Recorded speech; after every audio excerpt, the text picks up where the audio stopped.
أعوذ بالله من الشيطان الرجيم. بسم الله الرحمن الرحيم. كل الطعام كان حلا لبني إسرائيل إلا ما حرم إسرائيل على نفسه من قبل أن تنزل التوراة. قل فأتوا بالتوراة فاتلوها إن كنتم صادقين. فمن افترى على الله الكذب من بعد ذلك فأولئك هم الظالمون. قل صدق الله فاتبعوا ملة إبراهيم حنيفا وما كان من المشركين. إن أول بيت وضع للناس للذي ببكة مباركا وهدى للعالمين. فيه آيات بينات مقام إبراهيم ومن دخله كان آمنا. ولله على الناس حج البيت من استطاع إليه سبيلا ومن كفر فإن الله غني عن العالمين. قل يا أهل الكتاب لم تكفرون بآيات الله والله شهيد على ما تعملون. قل يا أهل الكتاب لم تصدون عن سبيل الله من آمن تبغونها عوجا وأنتم شهداء وما الله بغافل عما تعملون.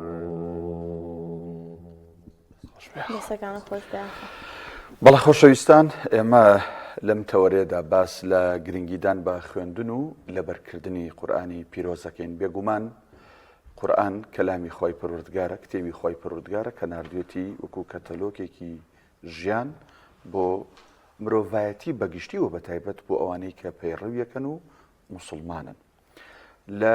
شار و شارستانی هەرێمی کوردستان دەستگا و ڕێکخرا و مزگەوت و حوجرە و مامۆستایانێکی زۆر هەن کە سەرقاڵن بە جوان خوێندنەوەی قورئان. خەڵک فێری جوان خوێندنەوەی قورئانەکەن، خەڵک فێری لەبەرکردنی قورئانی پیرۆزەکەن. بێگومان جگە لە ڕێکخرا و سنتەرەکان لە نیاخان لە زۆرێک لە مزگەوتەکانیش لە هەرێمی کوردستان کۆمەڵێک مامۆستای دڵسۆز، کۆمەڵێک گەنجیان لە خۆیان کۆ کردوتەوە. ئەمانیش بە هەمان شێوە ئەگەر بەقەدەر ڕێکخراوەکان نەبن کەمتر نین لەوان کە ئەتوانن گەنج لە گەڕەکەکانە لە قەزا و ناحیەکانە پێ بگەن و هەم قورئانیان پێ لەبەرکەن، هەم بەو ڕیوایەتانی کە هەیە قورئانیان پێ جوان بخوێنەوە. هەم خانمانیش لە گەڕەکەکاندا کەسێکیان کرۆ مامۆستای خۆیان کە شارەزای لە قورئاندا هەیە و هەفتانە کۆ ئەبنەوە بۆی خۆیان فێری قورئان بکەن. ئەوەشە شتێکی زۆر زۆر باشە بۆ خانمانێک کە لە ماڵەوە و کاتێکی بەتاڵی زۆریان هەیە. هەمیشە دەرگای کەناڵی ئاسمانی پەیام و با بڵین پرۆگرامی پەیامی ڕۆژ کراوەتەوە بەڕووی ئەو گەنجە خۆشەویستانەی کە دەست و پەنجەیان لەگەڵ قورئانە نەرم کرد و ژیانیان لەگەڵ قورئاندا هەیە. ئێمە ئەمڕۆ میوانداری هەریەک لە بەڕێزان کاکە هاوژیر بەختیار قورئان لەبەر کرد کە لە ستۆدیۆ لەگەڵمانایە، هەروەها محەممەد شەهاب خاوەنی مۆڵەتی قورئان خوێندن کە بەڕێزیشان لە ستۆدیۆ لەگەڵمانایە. خوا بەخێر بن. بەخێر بن. ئەخۆ کاکە هاوژیر با لە تۆ دەست پێ بکەین. جەنابەت تەمەنە چەنەیە لە کێکەوە دەستت کردووە بە قورئان لەبەرکردن؟ چەنێکت پێچ و تا لەبەرێ کرد؟ سەرەتا بەناوی خی گەورە بەخشندە و میهرەبان. من ناوم هاوژیر بەختیار ساڵح محمودە،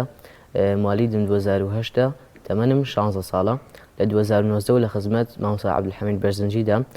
خەریک بووم هەتاوەکو ئەمڕۆ تاوەکو ئەلحەمدولیا تەواو کرد. بازم شەوی ڕابردوو ئاهەنگێکتان هەبووە بەڵێ دەستخۆش بێ ینی بە چەند ساڵ تاوت کرد لە 2009ەوە لای ماوەساڵی حەمید خوێندومە سەرەتا کەم حازرمە کرد تر تاوەکو ساڵە 2 ساڵم پێش 2 لاپا و 3 لاپە ڕۆژی حازمە کرد ئێستا هەموو قورئانت لەبەرە الحەمدولillah باش الحەمدولillah باشە کاک هاوژیر خوێندکاری شیوانیە بەڵێ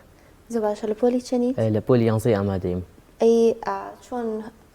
قورآن لەبەرکردنەکەت ڕێک خستە بوو لەگەڵ خوێندنەکەدا و چۆن هاوکارە بۆ بەتایبەت بۆ زمانی عەرەبی قورآن لەبەرکردن خوێندنەوەی قورآن بەڕاستی فەزڵێکی زۆر گەورەیە و زیاتر مێشکی مرۆڤ ڕوونەکاتەوە و جام باش و پێشوی باتە 12 پۆلی 12 لەبەری کردو چێلانی بۆ 12 تۆزێک گرفت دروست بوو بایوانە زۆر باش با بینێ لای کاکە محەممەد جەنابی شبە خێر بیت جەنابت خاوەنی مۆڵەتی قورآن خوێندنی بە چ ڕیوایەتێک با بڵێن قورآن مۆڵەت وەرگرت و بۆ خوێندنەوە یەک دوو بە چەندێک ئەم مۆڵەتت وەرگرت چەندێک پێچوو سەرەتا بەناوی خوای بەخشندەی میهرەبان زۆر دەستخۆشی بەرنامەکەتان لێ یەکەم کە هەمیشەیەوە خوێندکارانی قورآن و ماوەسانی قورآن بەسەرەکەنەوە زۆر سپاس بۆیەوە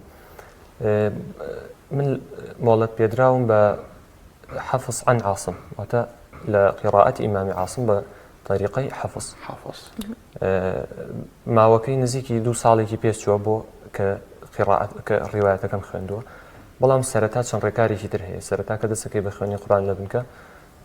جزئی عەمما خوێنی پاشان تاقیکردنەوەکەی پاشان چەند جزئێکی تر خوێنی هەنێ قورآن لەبەرەکەی پێویستە نزیکی 5 جزئێکە لەبەر بێ بەلایەنی کەمەوە هەتا ئەوەی بتوانی مۆڵەت وەرگری پاشان لای مامۆستایەک کە بە شارەزا کە ینی بە شایستەی ئەوە دانرای کە دەستکەی بە خوێنی ختمی قورآن تەجوید دەخوێنیت و پاشان دەست پێکەی دوایەوە نزیکی 2 ساڵێکمان پێچوە من بە تایبەتی خۆم هەر کەسی جیاوازە تا مۆڵەتەکەم وەرگرتووە ینی بۆ قیراءاتیش بۆ خوێندنەوەش هەر مەرجە بەشە لە قورآنە لەبەر ینی بوونە چەند جوزە ئەبێ بخوێنی بە خوێندنەوە و ئەبێ بۆ نەگە 10 جوزە بێ بێ 5 لەبەر بێ ئەنجاتوانی تاقیکردنەوەی بکەی وایە بۆ شێوازێ لە ئێوە بەڵێ بێ 5 جوز قورآن لەبەر بێ و بۆ ئەوەش کە بێت چەند بخوێنی کەوتوتە سەر شارەزایی کەسەکە خۆی لەکەی ئەهلیەتی ئەوەی هەبوو دەستکا بە خوێنی ڕیوایەتەکە دەست پێەکە زۆر باش زۆر باشە کاک محەممەد هەر لە سەرتاوە کە دەستان پێکرد بە تەجویدەوە ڕۆشتن یان چۆن چۆنی دەست پێکردو بەڵێ خۆی سەرەتا من لە تەمەنێکی تقریبا منداڵ بووم کە دەستم پێکرد سەرەتا هەر بە ئاساییمان خوێند بە تەجویدەوە نەک ئەوەی یەکسەر کتێبی تەجویدمان بە شەرحکردنەوە بۆ باسکرێ لەبەرەوەی ڕەنگە بۆ تەمەنێک زۆر بێەوە ڕاستە هەتا دەمت لەگەڵ یان ڕایەت و ماوەیەکی پێچێ هەتا ڕای پاشان دوایی کتێبی تەجوید دەخوێنی کە تەجویدەکەت خوێن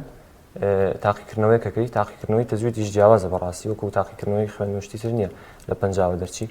ئەبێ بەلایانی کەم 80 هەبێ ئەنج دەرچوی بەتایبەتی لای خۆشمان جەنای ماڵسان حەمید ئەبێ دەرەجەکە و بەرزتریش بێگینە زۆر بە بنەمایە بۆ پێویستە تاو شارەزابی لە تەجویدە پاشان ئەم جارە دەستەکەی بخوێنی و مۆڵەت وەرەگری زۆر باشە هاوژیر گیان ئەگەر ئێستا گەنجێک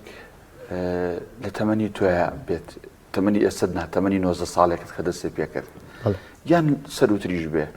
بیەوێت دەست پێ بکە و ئێستا بینەر و بیسەری ئەم پرۆگرامی ئێمە بێت دوایی لە سوۆشیال میدیا بیبینێتەوە چۆن دەست پێ بکایانی تۆ پێشنیازت یان با بڵێن ئامۆژگاری چییە بۆ ئەو گەنجانە گەر بیانەوێ قورئان لەبەرکەن ینی هەنگاوی یەکەم خطۆی یەکەم چییە بینن بۆی کە دەستکەن بە قورئان لەبەرکردن سەرەتا من ئامۆژگاریم بۆ ئەو گەنجانە ئەوەیە کە بەڕاستی بڕۆن قورئانی پیرۆز لەبەرکەن یان بیخوێنەوە بەڕاستی زۆر شتی تازە لە ژیانیان ڕوویە زۆر بەرەو پێشەوەچن لە ڕووی هەموو شتێکەوە لە ڕووی ئەدەبەوە قورئانی پیرۆز فێری ئەدەب و ڕەوشت و ئاکاری جوانتانەکە قورئان لەبەرکردن و قورئان خوێندنەوە مێشکە زیاتر فراوانەکە و ئامۆژگاریشم بۆیان نوێ حتا وەکو لە چ تەمەنێکە تەمەن ڕێگر نییە بۆ قورئانەوەی خوێنن هەر تەمەنێکە تەمەنی گەورەیە تەمەنی بچووکە لێسەوە دەست پێکە بەڕاستی قەزانجێکی زۆرەکە بۆ ئەم نییە ئەو دنیاشی یەکەم هەنگاو بەچی دەست پێ بکەین چۆن دەست پێ بکە یەکەم جارە پێویستە کا بچێتە لای مامۆستا و کەسێکی شارزای خۆی لە ماڵەوە ئەتوانێت دەستکا بە قورئان لەبەرکردن سەرتا لە ماڵەوە ئەتوانێت بە قاریئێک من هەروامە کرد بە قاریە 2 جارگووی لێگرم لە سەرەتاوە دوایی بەش لەبەریەکە و لای کەسێکی شارزە بیخوێنە زۆر باشە باشە کاک هاوژیر تا چنێک هەوڵت داوە ئەو قورئانی کە خوێندووە تۆ لەبەر کردو لی تێگەشتی لە کردارەکانی ڕۆژانەدا دووبارەکەیت یاخود ڕێنمایی هاوڕەکانتی پێ بکەیت و فێریان بکەیت بەڵێ بەڕاستی قورئانی پیرۆز هەر کە خوێنتەوە بەرەبەرە فێشی تازابی بەرەبە فێ ڕەوشت و ئاکاری جوانەبی قورئانی پیرۆز وەمان لەیەکە کە زۆر باشتر بین لە ژیانی خۆمانە زۆر بەرەو پێشەوە بچین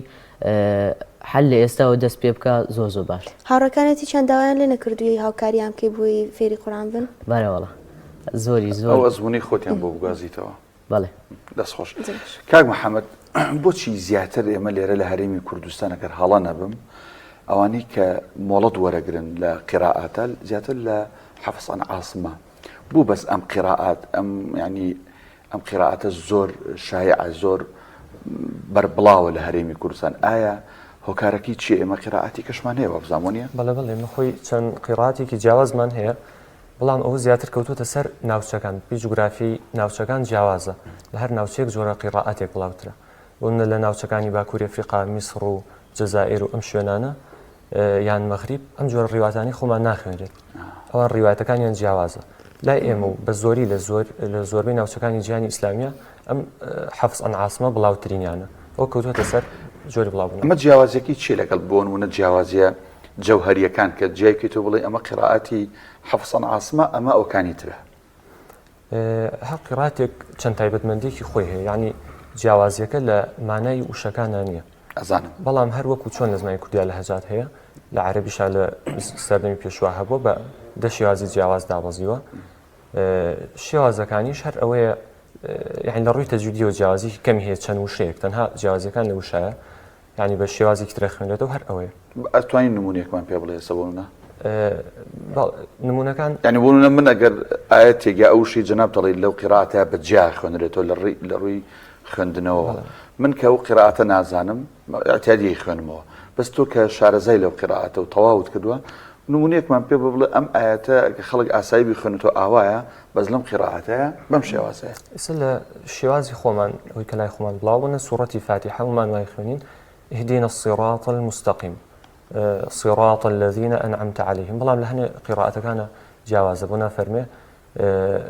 صراط الذين ئێمەڵێن أنعمت عليهم ئەوانەڵێن أنعمت عليهم یان خون سادەکان وەکو ڤا دەڵێن ئاوا تۆزە جیاوازیڵن تەنها جیاوازێکە لەوان. پێم باشە قورئانمان بۆ بخوێنێت کاک محەممەد. بەرنامەکە زیاتر بڕازێنەوە. أعوذ بالله من الشيطان الرجيم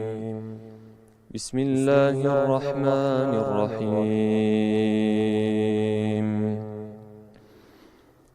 يوم تبيض وجوه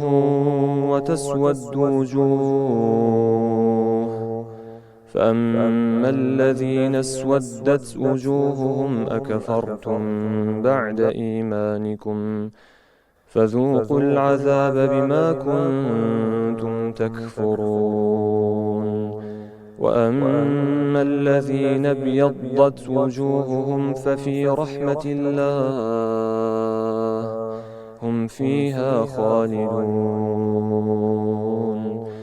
تلك آيات الله نتلوها عليك بالحق وما الله يريد ظلما للعالمين ولله ما في السماوات وما في الأرض وإلى الله ترجع الأمور كنتم خير أمة أخرجت للناس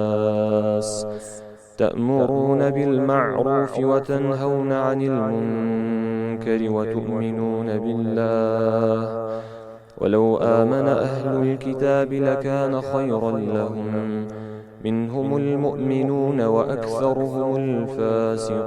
الفاسقون لن يضروكم إلا أذى وإن يقاتلوكم يولوكم الأدبار ثم لا ينصرون ضربت عليهم الذلة أينما ثقفوا إلا بحبل من الله وحبل من الناس وباءوا بغضب من الله وضربت عليهم المسكنة ذلك بأنهم كانوا يكفرون بآيات الله ويقتلون الأنبياء بغير حق ذلك بما عصوا وكانوا يعتدون ليسوا سواء من أهل الكتاب أمة قائمة يتلون آيات الله آناء الليل وهم يسجدون يؤمنون بالله واليوم الآخر ويأمرون بالمعروف وينهون عن المنكر ويسارعون في الخيرات وأولئك من الصالحين وما يفعلوا من خير فلن يكفروه والله عليم بالمتقين. وابزانم هەڵە نەبم بە شێوازی عەبدولکەریم دیوان خوێنە قارەیەکی عراقیە بەداخەوە هەموو ختمی نییە طبعاً چەند جوزئێک یا چەند سوورەتێکی هەیە بەس دەنگێکی زۆر زۆر خۆشی هەیە عەبدولکەریم دیوان من زۆر زۆر حەزم بە دەنگێتی توش حەزت پێێتی و متەئسیری پێوە بۆ خوێنێت دەنگێکی تایبەت و کاریگەری هەیە زۆر زۆر تایبەتە دەست خۆش. کاک هەوژیر لە ماڵەوە کێ زۆر هاوکاری ئەکردیوتە سەرەتا خۆم لە ماڵەوە هەوڵم داوە لە بەرم کردووە کێ زۆر هاوکاری بووی؟ وڵا جەنابی دایک و باوکم لەگەڵ خاڵمە زۆر هاوکارم بوون دەستیان خۆش بێت. ئەی کە چووتە لای مامۆستاکە سەرتا بەچی دەستت پێ کرد تەجویدت تەواو کرد لای مامۆستاکە یان چۆنی بوو؟ سەرەتا کە ڕۆشتم لای جەنابی مامۆستا عەبدولحەمید بووم خوا جزای خێری باتەوە کە دەستم پێ کرد ئەو کاتە مناڵ بووم بە تەجوید وشتۆ نەبوو هەر ئەوە بڕێکی کەم و کاتە تەمەنم سوکتر بوو هەر ئەوە کەم یارمەتیام و هەتاکو ئاوا فێری کردم. کێ دەستت کرد بە تەجوید خوێندن؟ بە تەجوید خوێندن وڵا ئیتر دوای 2 ساڵ 3 ساڵ دوای ئەوە کە زیاتر بەرەو پێشەوە چوم. باش لە ماڵەوە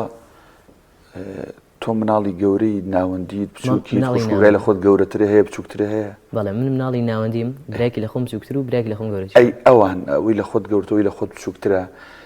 هیچ هەوڵت لەگەڵ لایەوەیان حەزیان کردووەکو تۆ دەست بەنا قورئان لەبەرکردن؟ بەڵێ برا بچووکەکەشم هەر لەگەڵ خۆم لای جەنابی مامۆستا عەبدولحەمیدە هەر لێ دەرسە خوێنێ برا گەورەکەشم ئەو چەنی لەبەرە؟ ئەو 10 جوزئی لەبەرە. بچووکەکە؟ بەڵێ. خوان نێبڕ ئەوەی تریان؟ ئەوی تر وڵا هەر وەکو مامۆستا محەممەد هەر ئەوە بەخوێندنەوە. ئەو خەریکی قیرائەتە؟ بەڵێ. زۆر بەر تۆ جگەل لە حیفزەکە لەبەرکردنەکە لەگەڵ قیرائەتی شا 150 نەرم کردووە؟ بەڵێ. یعنی مۆڵەتە هەیە لەویش؟ مۆڵەتم نییە. مۆڵەتە هەر بەلەبەر دەستم پێکردووە کە چوو. زۆر باشە. زۆر باش. کاک محەممەد مقاماتەکان ئەگەر شارەزایەتیای هەبێت جیاوازی مقاماتەکان چییە و چەند جۆر مقامات هەیە خۆت مقامات بەکارەهێن لە کاتی خوێندنەوەیە؟ وڵاهی من وەکو خۆم زیاتر هەر بە جۆرێکەوەی کە بیستومە هەر بەو جۆرە وەرم گرتو خۆی سەرەتا هەموو شتێکیش بە تەقلید دەست پێکاتەوە کە ئەی بیستی سەرەتا لاس هەوڵی لاسەیەکیتەوە هەر بەو جۆرە وەرم گرتووە ئەکی ناوکۆی مقاماتم خوێنبێ شارەزایم لێ هەبێت نەوەڵا شارەزایکی وام نییە بەس تەنها چەند مقامێ نەبێویش کە خۆم بیستوم و لاسایم کردو دوای پیاوتمەوە ئەو مقامێتەوەی خوێنی. باشە ئەگەر کەسێک لە تۆ بپرسێ گەنجێک لە تۆ بپرسێ بڵێ کاک محەممەد جیاوازی چیە لە نێوان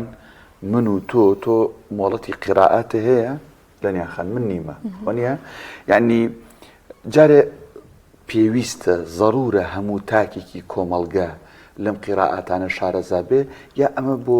نخبەیەکە لە قورئان خوێنان کە پێویستە مۆڵەتیان هەبێ لەم قیرائەتانەیە؟ وڵاهی ئێمە خۆی یعنی کە کەسێک شارە ئیجازەشی نەبێ ئەتوانێت قورئان بخوێنێ بەڵام ڕەنگە چەند هەڵەیە بکە وەکو نییە کە تۆ شارەزای لای کەسێکە بێ بە شێوەیەکی ئەکادیمی فێر بووبی جیاوازیەکە ئەوەیە کە کەسێک بە شێوەیەکی ئەکادیمی فێرە بێ ئەتوانێت دەرس بڵێتەوە ئەتوانێت مۆڵەت ببەخشێ ئەتوانێت جیازەی ڕێواتەکانی ترۆرگرێت بەڵام کەسا هەر خۆی باسایی بخوێنێ ڕەنگە چەند جارێک بە هەڵە شتێکی خوێنبێتەوە نەزانێ چەند ساڵێک هەر بە هەڵە بەردەوام بوو بێ نەزانێ ئەگەر هەم کەسێک بتوانێت ئیجازە وەرگرێ شتێکی باشە. ئەم مۆڵەتە جواب بزانم ئەبێ لە خزمەت مامۆستاکەیە دانیشی ئاەت بە ئاەت کەلیمە بە کەلیمە بیخوێنیتەوە نیە بۆی ئەو بزانێت لە کوێ هەڵەدەیە پێت ڕاستکاتەوە جاوتیان کەسێک مشتێتی فێرم قیرائەتە بێت چووە سوڕەتی فاتیحە لای مامۆستای خوێنێتی هەر لە بیسمیلاکەوە دەسی پێکردووە هەتا ئەخیر هەمووی بە هەڵەوتووە کە پێیت و ئەوە هەڵێ و ئەوە هەڵەوتێتی وەڵام من تا ئەسە نەمزانیوە من هەرخۆ قورئان وا خوێن و بەڕاستی خوێنوە توێگە بتێ بە دروستی بیخوێنی ئەمە دروستەکەمانی تو هەمووی خەڵە بووە وایە ڕاستی کاوێ فەرمی بڵێ کە دەست پێەکەی ئەبێ لە سوڕەتی فاتیحەوە لە سەرەتاوە هەتا سوڕەتی ناس هەر هەمووی لە خزمەت مامۆساکەتە دانیشی و هەمووی بۆ بخوێنی ئەگەر هەمووی پەسەند کرد ئەو کاتە تۆ مۆڵەت پێدراوی بەو جۆرە. زۆر باشە کاک هاوژیر چ شتێک زۆر قورس بووە لە کاتی لەبەرکردنی قورئاندا کە هاتۆتە پێشت یان چ جوزئێک بەلاتەوە زۆر قورس بۆ ماوەیەکی زۆر لەسەری ماویتەوە؟ وڵی لە قورئانی پیرۆزە حتاوەکو خەریکی بی ئاسانترە بێ بەس تۆزێ قورستر بێ لاپەڕە هەفتەحە و سوڕەتی نیساءە بەلامە زۆر قورس بوو. هۆکارەکەی چی بوو؟ وڵی وشەکانی زیاتر قورسن بەستر بە یارمەتی مامۆسایەکم هەیە هەموو مامۆساکان یارمەتی زۆریان ناوم بە تایبەتی جانی مامۆستا سەرکەوت و مامۆستا حەمید یارمەتیەکی زۆریان ناوم و تاکو ئەلحەمدولیلا تەواوم کردو. زۆر باشە تۆ لە چ کاتێکدا زیاتر ئیحتیمام بە قورئان ئەدا و خەریکە بوویت و لەبەرت ئەکرد؟ وڵا هەموو ڕۆژێ خەریکیم ئەلحەمدولیلا بەیانیەکەی زیاتر مێشکرانەوە لە بەیانیانە بەیانیان زۆر باش بوو بۆ لەبەرکردنی قورئانی پیرۆز بەیانیان خەریکی بوو. نەک تا سەعات یانزە بخەوی ها بەیانیان دوای نوێژی بەیانی ئەڵەن باشترین کاتە هەم بۆ سەعیکردن هەم بۆ قورئان لەبەرکردن. بەڵێ ئەرۆڵ مێشکی زەلام لەو کاتیا زیاترێکرێت و زیاتر حەزل لێتی و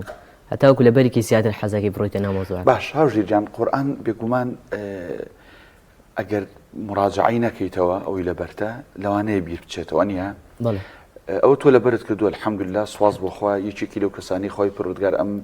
ئەمە خەڵاتە بەڕاستی بە هەموو کەسە نابەخشە لەبێ سواسی خۆی گەوری لەسەر بکەی ئەو ڕێگایانە چین بووی کە لە بیرت نەچێتەوە؟ وڵی ڕێگای زۆر هەیە بۆ لە بیرناسیونەوە دانانی بنەمایە ڕۆژانە خەریکی بە ڕۆژانە بڕێک مراجعەکەیتەوە ئەگەر بتوانین لە هەفتەیەکە بتوانین تەواوی قورئانەکە مراجعەکەیتەوە ئەوە زۆر باشە. یعنی ئەوەی کە قورئان لەبەرەکە ئەوە نییە بڵێتەوە نقطە سەرز دێر من تەواو بووم بە بەردەوام بێ لە کاتی نوێژەکانیە لە کاتێکا بەڕێگایە ئەڕوا دەستی بەتاڵە ئەبێ مراجعی بکاتەوە لەبەر بیان خوێنێتوانێ بیرەچێتەوە. بەڵێ وانە بەیانیان مراجعە هەموو کاتی مراجعە لە کاتی نوێژەکانە لە کاتی شەو نوێژە مراجعە زۆر باشە لە کاتی نوێژەکانە مراجعەکەی یان کە کاتێ بەتاڵی بەرەو مەکتەب یان بەرەو ئیشێکە ڕۆی بەرەو هەر شتێک مراجعەکەی تاکو لە بیر نەچێت چونکە هەموو شتێ هەر لە بیر دەچێتەوە و ئەبێ هەر خەریکی بین لەگەڵ یابێ. دەستخۆش کاک محەممەد تۆ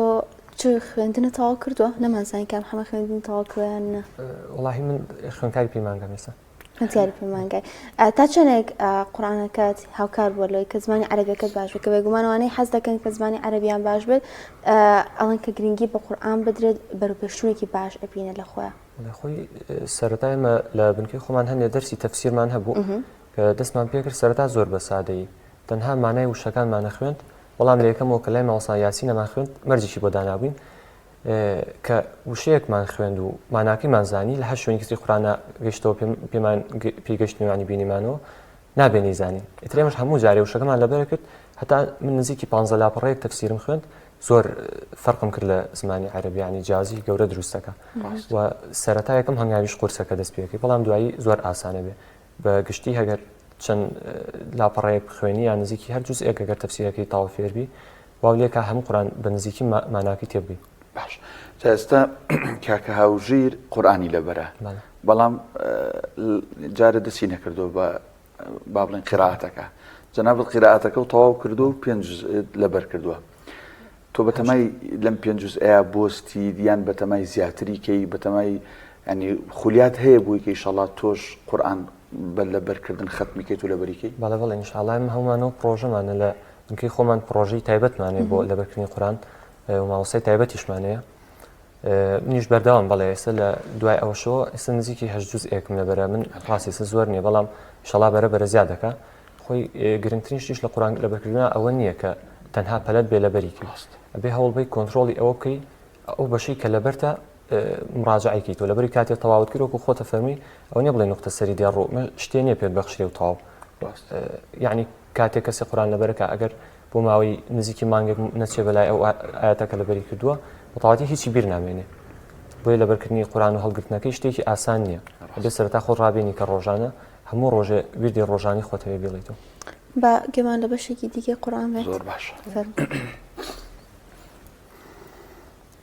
أعوذ بالله من الشيطان الرجيم بسم الله الرحمن الرحيم ولا تحسبن الذين قتلوا في سبيل الله أمواتا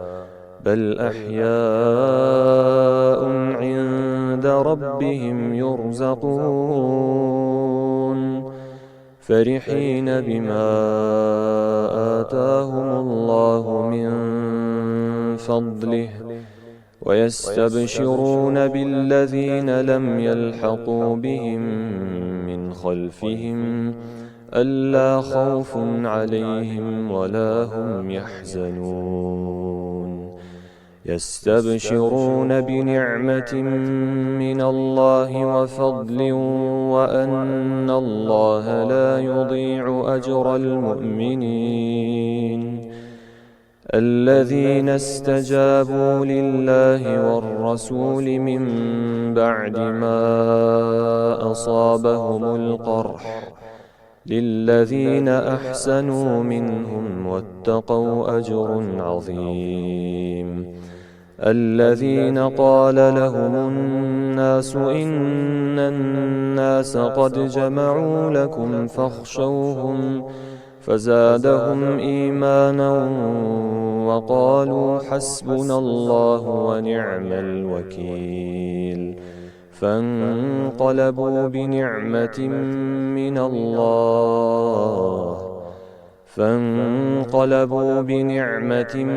من الله وفضل لم يمسسهم سوء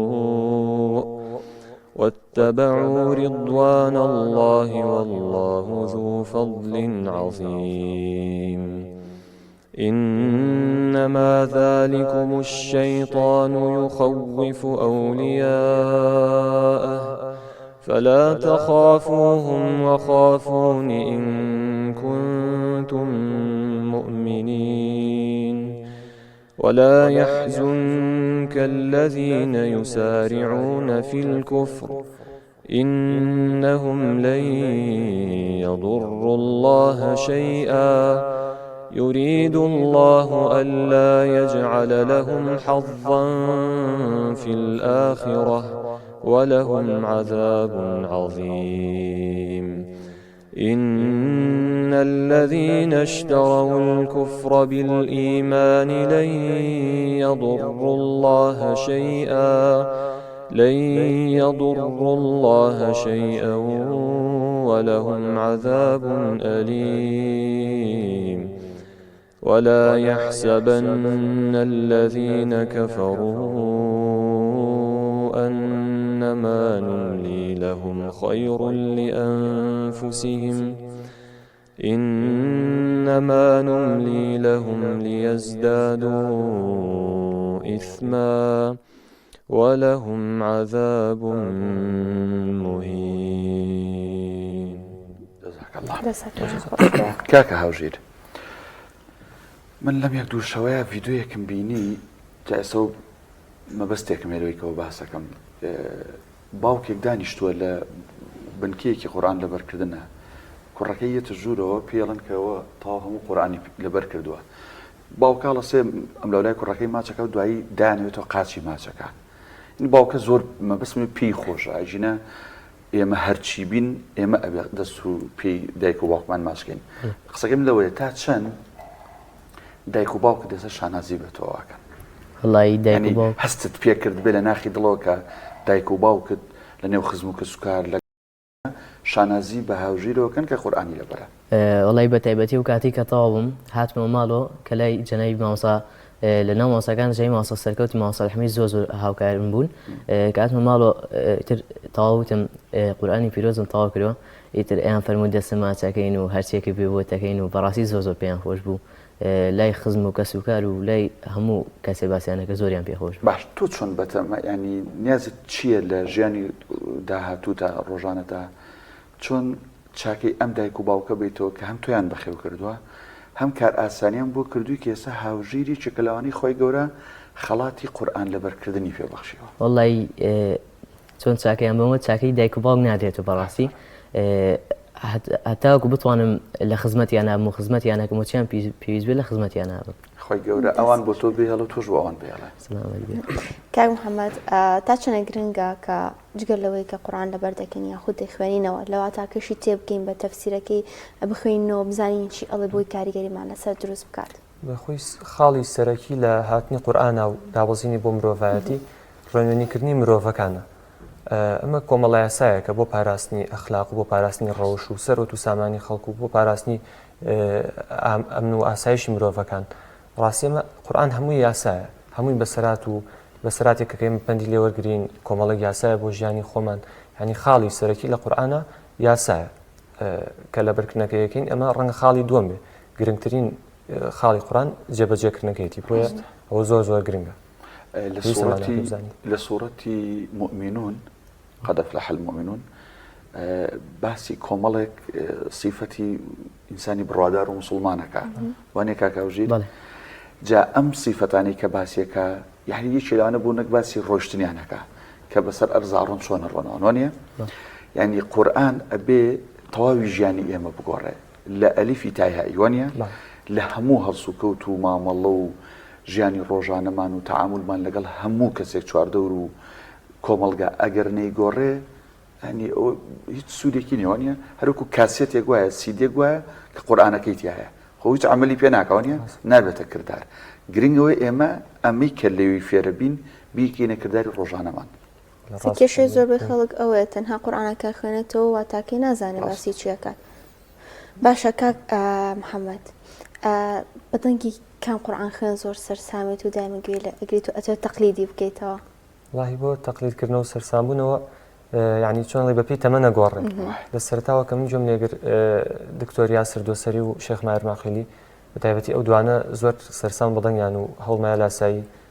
ماهر ماقیلی بکەمەوە بەڵام یعنی تر بەپی کات گۆڕاوە ماوەیەکی تر حەزم لە دەنگی شێخ محەممەد ئەیوب وێسە بەتایبەتی شێخ هەیثەم لەخین زۆر سەرسام بەدەنگی بەڕاستی. پێم سێرە باسی منشاوی و عەبدولباست نەکرد هیچ گوێیان لێگریت لەو دوانە؟ منشاوی پێم وایە هیچ کەسێک نییە کە جۆ لە قورئان گرێ سەرسامی منشاوی وانە هیچ کەسێک نییە. لە کوردەکانی خۆمانە ینی دەنگی چێت بەلاوە خۆشە ئەگەر نەژڵین مەعجەبی ئەوی هەر دەنگی چێت بەلاوە خۆش. کوردەکانی خۆمانە زۆر کەس ینی نسپاسی خوایەوە کە ئێمە میلەتێکی کەمین بەتایبەتی باشووری کوردستان لەم کوردەکەمەی خۆمان لە چاو هەموو ئومەتی ئیسلامیە قورئان خوێنانێکی زۆرمان هەیە کەسانی دیار و دڵخۆش. ئێمە مامۆستای خۆمان بەڕاستی دەنگی زۆر تایبەتە مامۆستا عەبدولحەمید مامۆستا عەبدولحەمید پاشان مامۆستا ڕەعەت کوردی مامۆستا پێشاوە مامۆستا عوبێدە موفەق چەند کەسانێکی زۆر گوامان هەیە کە دەنگیان کاریگەر و ناسراون لە جیهانی ئیسلامیە. باشە کاک هاوژێر تۆش خەریکی قیرائاتی تۆ بە دەنگی کێ سەرسامی تو گەلێکی ئەگری زۆر. من سەرەتا بە جەنابی سەعاد غامیدی گوێم لێگر دوایی ماهیر ماقەلی و ئێساش بە یاسر دۆسەری گوێ لێگرم حەزمە سەڵتی ئەوە. ئەی لە کوردەکانەوە کاک داناوەتی؟ لە کوردەکانە سەرسامی جەنابی مامۆستا عەبدولحەمید بەرزنجیم دوای شێخ ڕەعەت بوو شێخ وەڵا هەر ینی مامۆستا عەبدولحەمید بەڵێ وەکو مامۆستا پێشەوە ئەوان ینی دچۆتە دەرەوە و با بڵین زۆر ئەو ناوبانگەی نەبێ لەسەر ئاستی با بڵین جیهانی بەڵام بەڕاستی بەبێ موجامە لە مامۆستا عەبدولحەمید یەکێکە لەو کەسانی زۆر دەنگی خۆشە زۆر تایبەتە دەنگی ینی کە ئەچی بۆ تەراویح بۆ لای ئەچی بۆ نوێژ هەجارێتەوە خواخواتە زوو لای هەندێک مامۆستا خواخواتە زوو نوێژەکە تەواو بێ لای ئەو کە سەلام بایەتەوە کە تەواو بێ خاستن ئەو دوو ڕکعەتەی بە جەهری ئەی خوێنە بە دەنگی بەرزەی خوێنە خواخواتە چەند دقەیەک زیاتر بڕوا لەوەی کە ئەو خەریکە کۆتایی پێێنێ. وەڵا ڕاستە ئەم سەڵتی مامۆستا عەبدولحەمید سەڵتێکی زۆر تایبەت بەڕاستی سەڵتێکی زۆر خۆشە ڕاستە زۆر ناوبانگێک و دکتۆر پێشەوانیە بەس سەڵتی زۆر تایبەتە ماشەڵڵا. ڕاستە جا لەوەش گرنگتر ینی مزگەوتەکەی کردوتە بنکەیەکی زۆر باش چۆنەڵی چۆن حکمە دەستگای حکمە چۆن ئیقرا خزمەتەکە بەڕاستی مامۆستاش بەو توانە مادی و معنەوی کرد لە بەردەستیایەتی و لەو مزگەوتەیە بەڕاستی جێدەستی دیارە کۆمەڵک گەنجی وەکو کاکە هەوژیر و کاکە محەممەد لە ساڵانی ڕابردووە پێگەیانەوە بەردەوامیشن ئێستا ئەمانش کۆمەڵە هاوڕێیان هەیە لەوانەیە چەند مانگ و چەند ساڵێکی تر ئەوانیش بێنە بەرهەم ئەمانیش دواتر کەسانی دیکە پێگەێنن. جا لەسەر ئەو قسەی ئێوە مامۆستا عەبدولحەمید یا بنکەکەی خۆتان سووتان لێ بینێتەوە بۆ ئەوی کە وەکو مامۆستا جارێکی تر دەرس بڵێن و با تۆ دەست بکەین هاوژیان. بەڵێ یاڕۆڵا بنگەی خۆمان بەڕاستی بێجگە لە دەرسی قورئانەکە فی تەجویدەکە مامۆستا جەنابی مامۆستا عەبدولحەمید چەندین کتێبی بەسوودی هەیە هەر لەسەر کتێبەکانی جەنابی مامۆستا ڕووین فێرمانەکە چۆن بین بە مامۆستا ئەدەبمان چۆن بێت چۆن بین ئەلحەمدولیلا بەرەبەرە تەلەبەی مناڵمان هێنێ دەرسی پێ بڵێن و تا بەرەبەرە فێرە بین و گەورابی. زۆر باش. بۆ تۆ ژەروایە بەڵێ بەڵێ ئێمە بنکەکەی خۆمان لەخوا بەزیابێ ئەم ساڵ قاتی سەرۆش کراوین بوو بە 2 قات ینی ژمارەی پۆلەکانمان ماشەڵا زۆرە بەبێ ئەوەی کە هیچ مامۆسایەکمان لە ئەو قافەوە بۆ دابین کرابێ هیچ جۆرێک لەو شتانە هەر تەلەبەی بنکەی خۆمانە هەمووی لە خزمەت مامۆستا خوێندوێتی بۆ تۆ بۆ مامۆستا ینی تەواوی ئەوەی لەو بنکەیە بەرهەمی تەلەبەی مامۆستا عەبدولحەمید خۆیەتی هەمووی لەو بنکەیە دەرسەڵێنەوە هەر بۆ بەڕێوە ڕێی ئەو فەرمودەیان جێبەجێ کردووە خەیرکم من تعلم القورآن وعلمه فێرە بن و دوایش خەڵک فێرەکەن هەمووی هەر لەوێ بڵاو زۆر باش دەستان خۆش بە کاکدانە کاتمان خەریکە بەرەو کۆتایی ڕات بە کۆتا قورئانمان بۆ بخوێنێت کاک محەممەد. زۆر باشە بەس پێش بزین ئەگەر هیچ شتێکتان ما بێ هاوژیربارە تۆ دەست بکەین دواوتر بۆ بنکەکەتان بۆ مامۆساکان بۆ دایک و باوکە بۆ ڕەفیقەکان بۆ ئەوانەی هاوتەمەنی تۆن هەر خەریکی ئەم ئەسمارتفۆنە زیرەکانن بەدەستیانەوە و خەریکی تیکتۆک و تۆڕە کۆمەڵایەتیەکانن خەریکیەوانە بن خەریکی قورئان بن دواوتی خۆت چی حەز دەکەم بیڵێت بۆی کە دوای بچینە لای کاک محەممەدیش لە پێش زۆر سپاسانەکەم بۆ باگەشتکردنمان بۆ کاناڵەکەمان زۆر بەخێر و ئامۆژگاریشم بۆم گەنجانە ئەوەیە حتا وەکو موبایلی زیرەک هەتاکو ئەلکترۆنیان بەکاربێنن حتا وەکو دنیا بڕە ناگەن بەیت ئەبێت زۆر بخوێنن خەریکی خوێندنەکەیان بن خەریکی قورئانی پیرۆز بن بەڕاستی چەندین مامۆسای گەورە هەیە لە مزگەوتەکان لە بنکەکان بنکەیان کردووە تۆ گوزنی مامۆستا عەبدولحەمید بنکەی بەهەشت بنکەی نوری حیکمە بڕۆن دەست پێکەن حەج کاتێ بێسە دەست پێکەن زەرەر ناکەن زیاتر مێشکیان نەکرێت و زیاتر بەرەو پێشەوە چن حتا وەکو قورئان زیاتر بخوێنی زیاتر مێشکیاکرێت و ئامۆژگاریشم بۆیان هەیە لە هاتەمەنێگۆن ئێستا دەست پێکەن. چیت بۆ مامۆساکان و دایک و باوکە هەیە؟ وڵی زۆر سپاسی لە بنکەی خۆمانە بە تایبەتی جەنابی مامۆستا سەرکەوت و مامۆستا عەبدولحەمید زۆر سپاسم بۆیان هەیە کە وەکو هەتاوەکو ئێستا گەشتم بەم ڕۆژە و جەنابی دایک و باوکم و خاڵیشم زۆر هەندێرم بوون و دەستیان ماسەکەن. بمێنی بەخێر ئینشەڵڵا. کاک محەممەد کۆتا وتەی تۆ چییە؟ وتەی من وڵی حەزەکەم شتێک بە گەنجان بڵێم کە پێغەمبەر صلی الله علیه و سلم فەرمێ لە قیامەتە هەموو کەسێ لە ناڕەحەتیەکی زۆرە تەنها کۆمەڵە کەسانێک نەبێت کە هەشتی نێکی لەوانە گەنجێکە کە گەنجێتی خۆی لە تاعاتی خوای گەورەیە بەسەر بردووە بە تایبەتی لە خزمەتی قورئانە ڕەنگە باشترین تاعات بێ ئەمە کە خۆی ئێمەشی هەناوە هەر ئەوەیە کە لە گەنجێتیمانە بەم شێوازە بەسەری بەرین ئەنی من بە هەر گەنجێکەڵم ئێستا ژیانی خۆی چۆنە بە چیەوە خەریکە سێریکە ئەگەر بۆ ماوەی 20 ساڵی تر یا 25 ساڵی تر بەم جۆرە بەردەوام بێ کە تەمەنی ڕۆی بوو بە 45-50 ساڵ ئاوڕێ باتەوە بزانێ ئەم تەمەنی کە بەم جۆری ئێستا ئاژی ئەگەر ئاوەڕێی کردبێ ئایا پەشیمانە بێ ئەگەر قورئانی تیانە بێ چ پەشیمانێکی گەورەیە بۆیە من هانی هەموو کەسێکەکەم کە دەستکا بە خوێنی قورئان و لەبەرکردن لەبەرەوەی بە تایبەتی لەبەرکردنی قورئان لەبەرەوەی ئەبێ بە وردێکی ڕۆژانە و تۆ ئەگەر تەمەنە بڕوا هەرچێک بکەی بەزایان نەچون بەخێراتنی هەرێک لە کاک هاوژیر بەختیار قورئان لەبەرکەر و کاک محەممەد شەهاب خاوەنی مۆڵەتی قورئانەکەین یاخوا بەخێر بن و وەکو ختام و هەمیسێک کاتەکە تەواو بووە بەس یەک دەقە کۆتا قورئانمان بۆ بخوێنە و ئیتر ئێمە کۆتایی بە ئەم بەرگەیە هێنین. أعوذ بالله من الشيطان الرجيم بسم الله الرحمن الرحيم إن في خلق السماوات والأرض واختلاف الليل والنهار لآيات لأولي الألباب الذين يذكرون الله قياما وقعودا وعلى جنوبهم ويتفكرون في خلق السماوات والأرض ربنا ما خلقت هذا باطلا سبحانك فقنا عذاب النار